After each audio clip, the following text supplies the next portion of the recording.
The imperceptible soul of virtue was manifested from these. She was a companion, family member and fellow spirit of the community. Whether fallen or within the spiritual realm, she is neither separated from them, yet they see her, and she sees them through the unseen teachings. Her Lord secretly provided the teachings to her, as one would feed the mouth with food. Like a medicine, he applied it to her eyes to help her see with her mind. This allowed her to perceive her community and her heritage, so that she might remain on that branch from which she was manifest, in order to receive her inheritance and denounce materialism.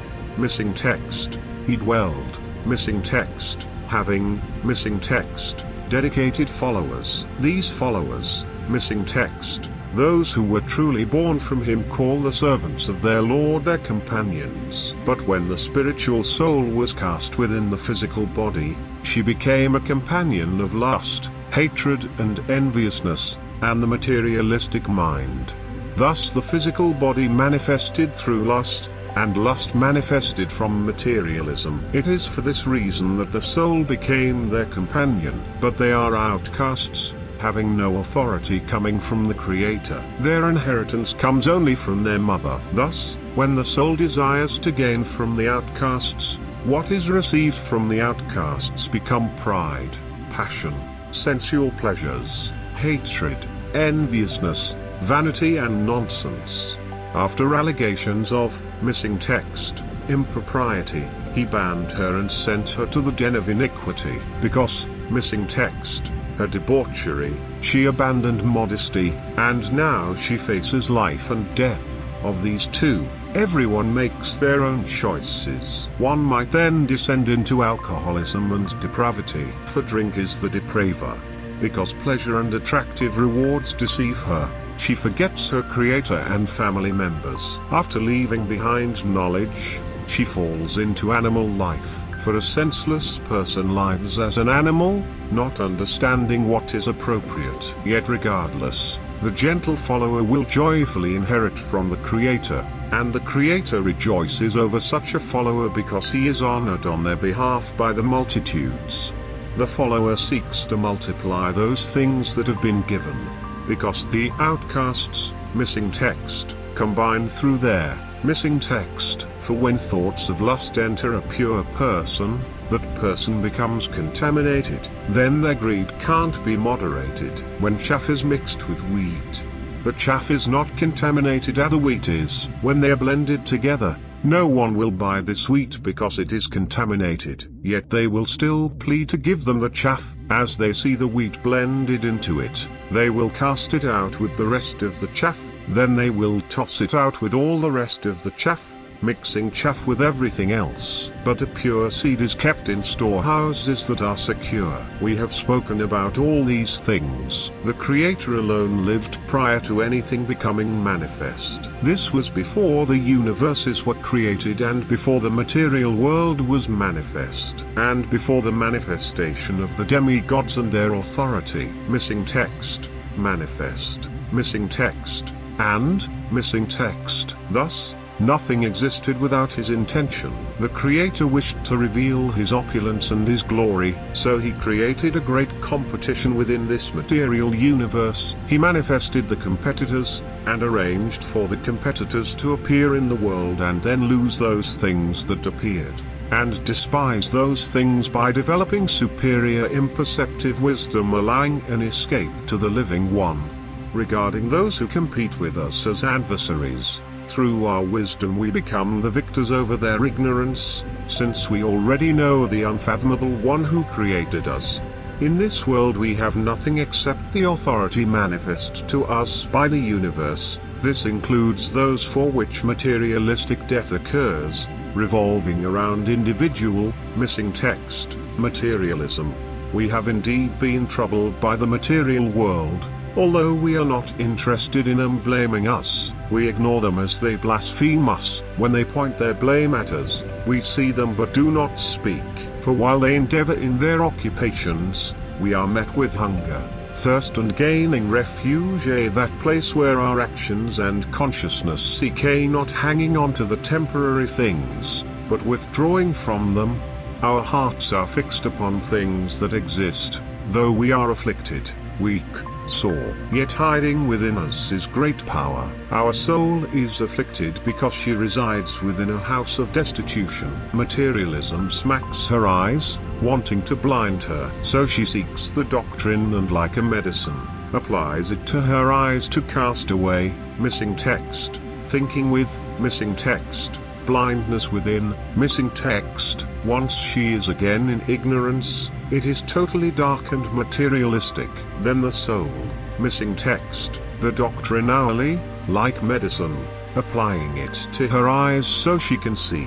Then her radiance can overshadow the malicious forces she struggles with, and she can blind them with her light, overwhelm them with her presence, and make them stumble from restlessness. She might act potently with her rod, authority and scepter. She flees to her place of treasure, within her mind, as her adversaries watch with disappointment. Her compartment seems secure, since nothing has appeared to capture her. Neither has she taken a stranger into her place. For many who surround her battle her day and night, taking no rest at any time due to the shackles of their desires. It is for this reason that we don't sleep or forget the unseen nets laid out waiting to be caught in.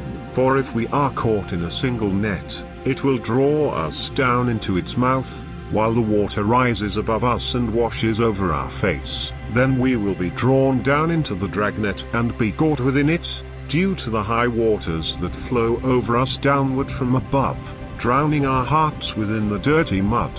And we won't be able to escape from them, because flesh eaters will grab us and swallow us, enjoying themselves like fishermen casting hooks into the water. For he casts different types of food in the water because each fish has its own food.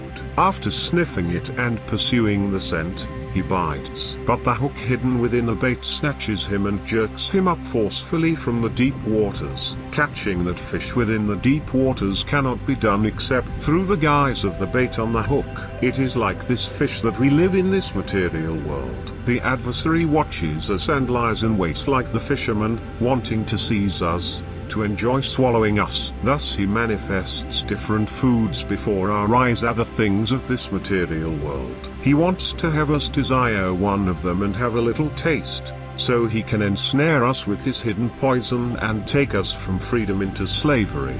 For when he ever catches us with a single food, this will make us desire the rest. Lastly, these things turn into the food of death. These are the kinds of foods the adversary uses to lie in wait for us. First he sends a little pain into your heart, causing heartache about a trivial thing. Then he ensnares you with his poison. After this come the desires of the body, bringing pride, and with it, the love of money, self-centeredness, enviousness of others, pretentiousness, and the worst of these, ignorance and laziness.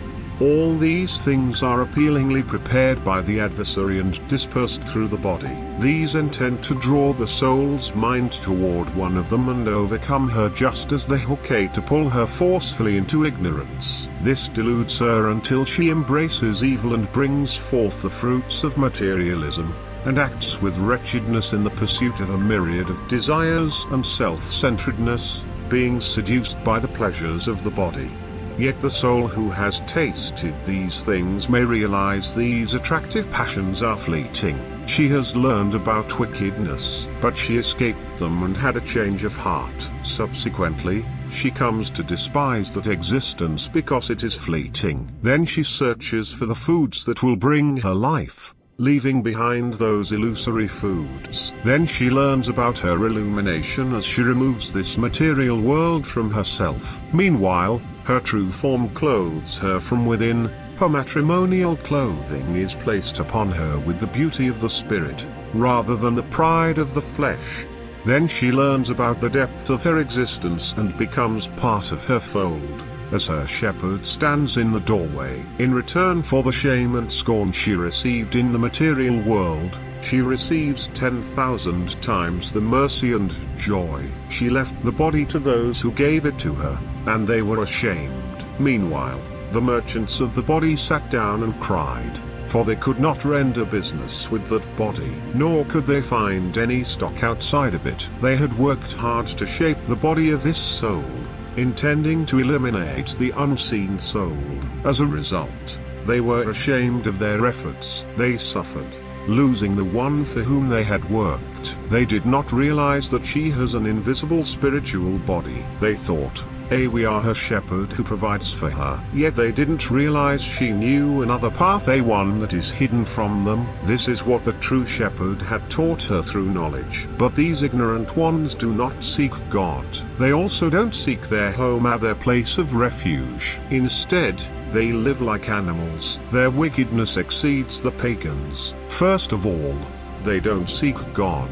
Their hard hearts drag them down into their ruthlessness. Indeed, if they discover a person seeking salvation, their hard heart begins to work on that person. And if the person doesn't stop their search, they ruthlessly murder him and think they have done the right thing. Certainly they are followers of the adversary, because even pagans will be charitable. And ultimately they know God exists in the spiritual realm, ruling over the idols they worship. They just haven't heard the teachings so they could seek his path. Therefore, the irrational person hears the call but ignores the place they are being called to. That person does not ask when hearing the teaching, where is the temple within which I should worship and practice my faith? Due to his irrationality, this person is actually worse than a pagan, because the pagans understand the path to their stone temple, which will be destroyed.